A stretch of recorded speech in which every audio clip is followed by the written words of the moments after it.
Hello guys, so आज आहे संक्रांत आणि संक्रांतच्या तुम्हाला व तुमच्या परिवाराला खूप शुभेच्छा. तिळगुळ घ्या, गोडगोड बोला. सो आज सकाळी ना लवकर उठले होते कारण आज सणाच्या ना मला बनवायच्या होत्या पुरणपोळ्या.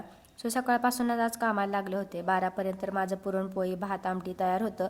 मस्त असं जेवण केलं आणि आज ना मी तुमच्यासोबत एक व्हिडिओ शेअर करते. हा बघा, 3 वर्ष आधीचा आहे. आरू पोटात असताना संक्रांत केलेली आणि त्याच्या आधी नवीन लग्न झालं ना तेव्हा. त्यानंतर काय जमलेच नाही जायला. आता गावे आले तर बघू बोलले इथं कशी असते संक्रांत. सो त्यासाठीच ना तयार व्हायला लागले.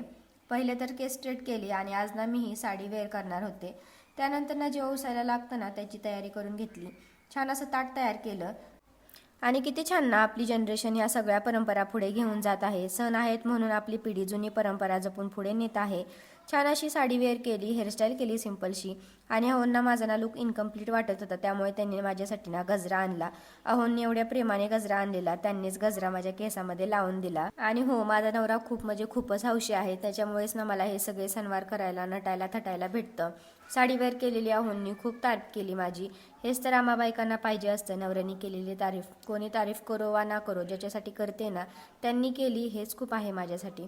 सो बघा, असा माझा फायनल लुक आहे. त्यानंतर मग मंदिरात गेलो, लाईन लावून ओसायला गेलो. तिथे पण मला फॉलोअर्स भेटले, ते पण माझ्याशी खूप छान बोलले. खूप भारी वाटलं मला, थँक्यू त्यांना. जाताना मी कशी गेलते आणि बघा मी घरी कशी आले, पूर्ण हळदी कुंकाने भरलेलं माझं कपाळ. सो हा पण लुक आज खूप छान वाटत होता. आजसाठी एवढंच, भेटू नेक्स्ट ब्लॉगमध्ये. तोपर्यंत बाय बाय.